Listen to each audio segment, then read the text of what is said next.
Bonjour, bienvenue sur En suivant la lune. Aujourd'hui, on va parler purification de tarot. Sur En suivant la lune, on parle tarot, on parle paganisme, on parle folklore et pas seulement tarot. Ça, c'est pour ceux qui arriveraient nouvellement, fraîchement sur la chaîne. Et bien que le tarot prenne une place essentielle, et vous pouvez vous abonner en dessous ou au-dessus, je ne sais jamais. Donc aujourd'hui, on va parler de purification de jeux de tarot. Mais avant, je voulais remercier Sandrine qui m'a envoyé ce joli paquet que je n'ai pas encore ouvert. Enfin, j'ai commencé à l'ouvrir, mais pas entièrement. Et déjà, je trouve une plume dedans. Une très belle plume qui va aller retrouver mon hôtel qui est juste derrière moi. Donc je la rangerai après plus correctement. Elle m'a aussi écrit un petit mot très gentil que j'ai déjà lu, que je ne vous lirai pas ici, mais c'est vraiment adorable. Et donc, elle m'a envoyé une petite boîte que voilà, et que je vais déballer avec vous. Et que je trouve... Alors voilà la petite boîte. Hop. Alors, dedans, elle me met qu'il y a des copeaux de chêne. Alors on va voir, j'ai déjà essayé de l'ouvrir, pas comme une brute, comme d'habitude. Parce que, comme d'hab, je ne suis pas douée. Ah, ça y est. Bah, c'est trop mignon. J'aimerais bien vous le montrer, mais j'ai peur que ça tombe. Je ne sais pas si on le voit. C'est tout mignon. C'est vraiment très très mignon. Voilà. Je ne sais pas si on le voit, mais il y a des fleurs séchées, il y a un coquillage, il y a un adorable gland tricoté. Il y a une pierre, on a presque envie de le laisser comme c'est. Et je me demande si je ne vais pas le laisser comme c'est sur mon hôtel. Et alors, elle me dit qu'il y a des copeaux de chêne qu'elle a récupérés après qu'il ait été abattu. Donc je trouve ça très bien parce que c'est ce souvenir de là. Donc je ne vais pas défaire toute la petite boîte. Mais ah voilà les copeaux. Donc les copeaux, c'est ce qui forme le nid de la petite boîte. C'est adorable. Il y a un petit caillou et des coquillages qui proviennent d'une île du sud du Portugal, comme ce petit caillou. On a le coquillage ici, très très joli. Et puis le gland en feutrine, qui est adorable, qui emmène des copeaux de chêne. Normal, c'est un gland. Voilà, le petit gland, trop mignon. Et ça va parfaitement sur mon hôtel, qui est dédié à Cernunnos et à Hélène des Voix. Donc, il y a beaucoup de choses de la nature, du coup. Et donc, merci beaucoup, Sandrine, pour cette petite attention. Je ne l'avais pas encore ouverte parce que je voulais te remercier en live, façon de parler. Donc, voilà.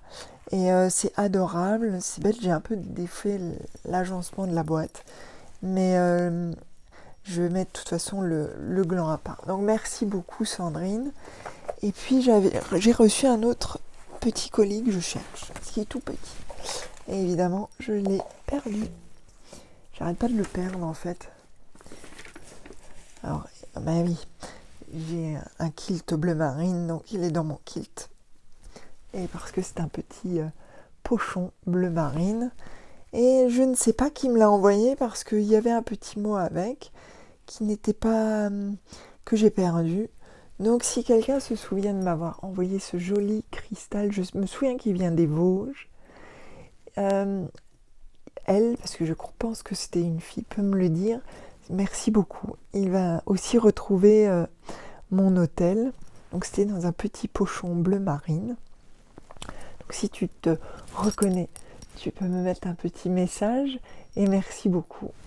Voilà pour cette très gentille attention. Donc j'avais longtemps ça sur ma table d'atelier comme d'hab. Je pose les choses après je les oublie parce que j'ai une mémoire de moule. Voilà. Donc revenons à la purification de tarot. C'est une question qu'on me pose souvent, donc je vais essayer d'y répondre aujourd'hui de façon claire. On sait que le tarot est presque un être vivant quand on pratique le tarot ou les oracles. On sait que ce sont presque des êtres vivants. En tout cas, c'est un outil et comme tous les outils, il faut parfois les nettoyer. Alors bien sûr, nettoyer un tarot, ce n'est pas le mettre sous l'eau ou le mouiller. On va éviter ça. Je crois que les cartes n'apprécieraient pas beaucoup. Mais on va le purifier avec des petits rituels qui lui sont propres et on va voir lesquels. Donc, ce sont des rituels qui peuvent paraître symboliques. La plupart des rituels paraissent symboliques. L'idée, c'est de purifier le tarot de façon spirituelle, bien sûr, et beaucoup moins de façon pratique, comme on nettoierait un sol ou comme on nettoie des pinceaux. Donc on va voir les différentes manières. Alors déjà, il y a un truc que j'ai lu et qui marche plutôt bien.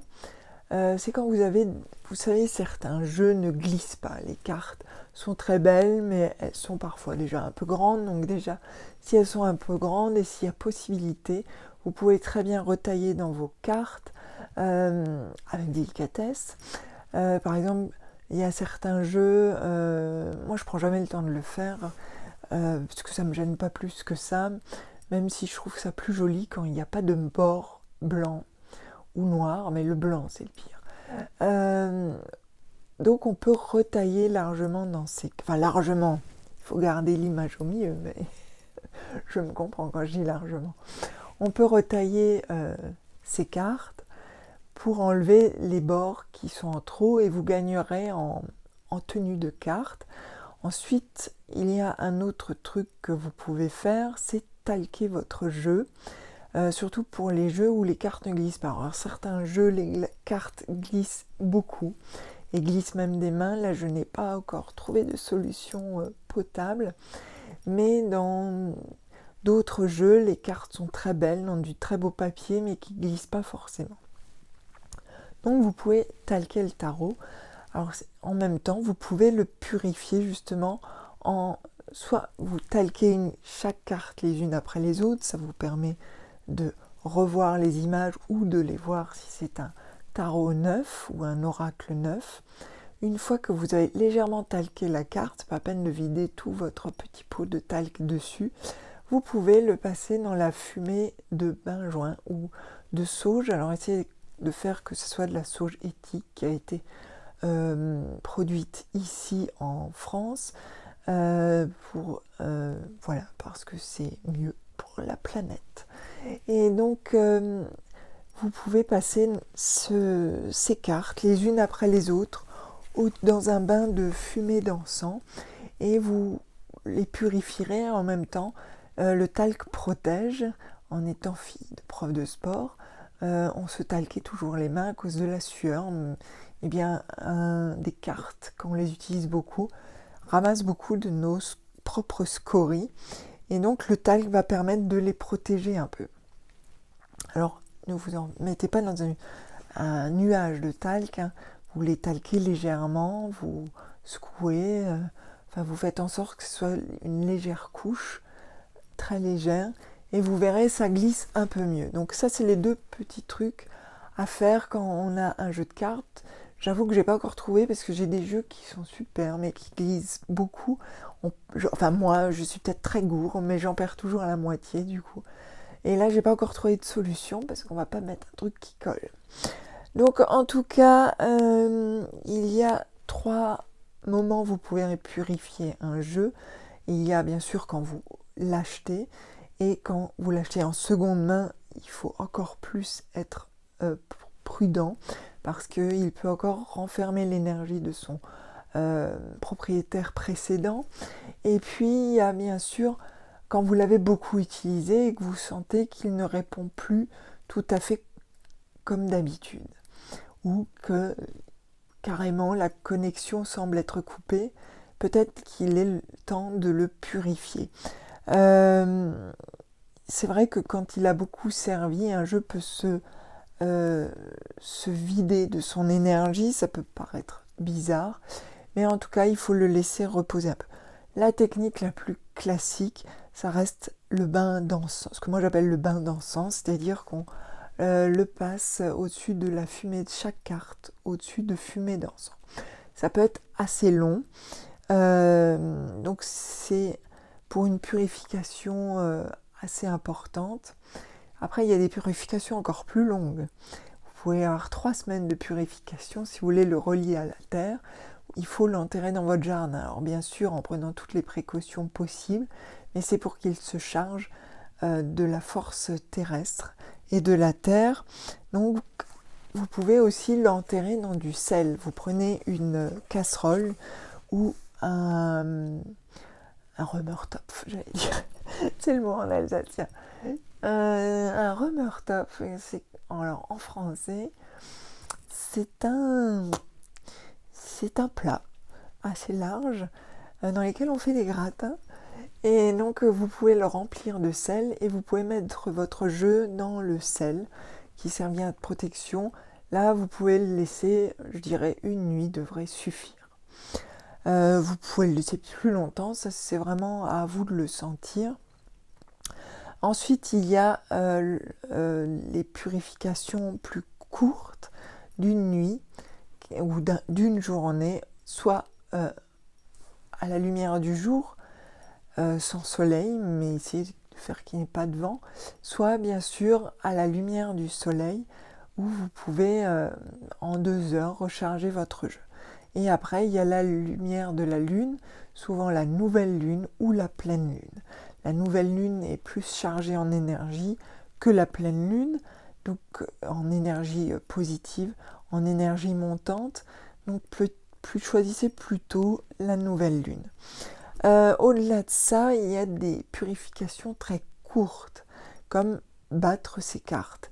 Par exemple, si vous avez plusieurs consultants qui s'enchaînent, n'oubliez jamais de battre vos cartes entre les consultants. Pendant que le consultant s'installe, le suivant, vous continuez à battre les cartes tout en l'accueillant, en lui parlant, mais votre jeu va pouvoir ainsi se recharger. Donc moi, je n'arrête jamais de battre les cartes entre 2 consultants parce que c'est important de l'aérer un peu, surtout quand le tirage a été difficile. Donc, l'autre façon de le purifier, c'est de le remettre en ordre. Remettre toutes les arcanes en ordre, les arcanes mineurs, les arcanes majeures. Pour un oracle, vous allez aussi le remettre dans l'ordre dans lequel il était. Ça peut être un ordre en suivant des chiffres ou un ordre alphabétique. Ça va dépendre de votre oracle. Donc, essayez toujours de le garder purifié le plus possible. J'ai une autre méthode, moi, c'est quand j'accueille un nouveau jeu, je le pose sur une partie de mon hôtel qui est dédiée au jeu et je le laisse reposer là. Après, la dernière méthode, c'est de l'avoir le plus souvent sur soi. Alors ça, c'est souvent pour des jeux qu'on va utiliser presque tout le temps. Il faut les porter sur soi le plus souvent possible dans votre sac, à votre contact. Dans la poche, c'est un peu plus galère. Moi, c'est comme ça qu'on m'a volé un jeu une fois, c'est parce que je l'avais dans mon sac à dos. C'est comme ça que je me suis fâchée avec le Marseille, je le raconte souvent. Donc je vous le raconte encore une fois parce que je radote. Donc voilà, ça ce sont les méthodes pour lesquelles que vous pouvez utiliser. Après, il est aussi très important de ranger correctement ces jeux. Alors souvent ce sont des pochons, si possible. Alors moi j'ai toute une collection de pochons dans ma petite table.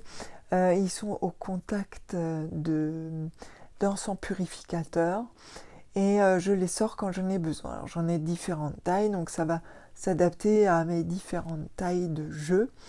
Et puis j'en ai une plus particulièrement où je mets mon jeu principal, qui est un Rider-Waite, mais qui va sûrement changer pour un Wegmüller. Je vous montrerai les jeux Wegmüller dans une prochaine vidéo parce que on va faire une série sur les tarots vintage et donc je vous parlerai du Wegmüller à ce moment-là.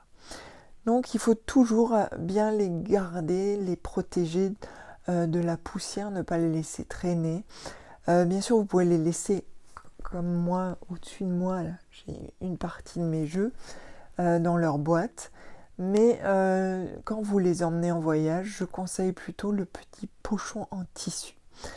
Vous pouvez aussi lui écrire un hymne si vous vous sentez d'humeur poète ou barde. Vous pouvez lui écrire un hymne et lui chanter ses louanges. Si vous pouvez aussi le purifier avec des cristaux comme le cristal de roche ou des pierres comme l'améthyste ou la sélénite. Là, il faut le poser sur le jeu et le laisser. Alors, les pierres, c'est ce que j'utilise le moins parce que les pierres semi-précieuses, on va dire, m'intéressent assez peu. Je préfère les pierres de forêt qui ont été purifiées par la forêt. Alors, il y a un autre moyen de purifier le jeu. Alors, je vous avais dit que pour la boule de cristal, vous pouviez la baigner dans une source. Eh bien, un jeu, vous pouvez le mettre au-dessus d'une source et ça va le purifier aussi. Et bien sûr, vous pouvez le faire se recharger en forêt sur un rocher, par exemple, pendant une méditation. Moi, j'aime beaucoup la forêt, comme vous le savez, je suis très attachée à la forêt. Et donc, ça, c'est peut-être le meilleur moyen, à mon sens, de le recharger. Un endroit calme, en forêt, où vous pouvez vous sentir bien, ou en tout cas un endroit de nature où vous pouvez être calme. Vous étalez votre jeu sur une couverture ou sur un tissu et vous pouvez méditer dessus pendant qu'il recharge et que vous-même, vous vous rechargez aussi et que vous re-rentrez en communication, en connexion l'un avec l'autre. Voilà, ça c'était pour les méthodes de purification de jeu et puis pour remercier Sandrine et l'inconnu du petit cristal. La prochaine vidéo, on va commencer un cycle sur mes tarots vintage. Alors vintage, ils sont pas tous très anciens, mais souvent ce sont des tarots qui ne sont plus édités. Et comme j'ai décidé de réduire ma collection autour des runes, de l'ogam, du druidisme, pour des raisons personnelles, et puis parce que sinon on en a trop et qu'on s'en sort pas. Donc je cherche des tarots autour de cette thématique et il y en a des anciens très beaux. Donc on commencera par le tarot runique parce que c'est le dernier que j'ai trouvé. Et puis je vous montrerai d'autres tarots qui ne sont plus édités aujourd'hui mais qui sont très beaux. Et on verra ça. Donc si cette vidéo vous a plu, vous pouvez vous abonner en dessous, au-dessus, je ne sais jamais. Je vous dis à bientôt sur En suivant la lune et puis passez un bon moment, une bonne journée, une bonne nuit après avoir visionné ça. Voilà, à bientôt.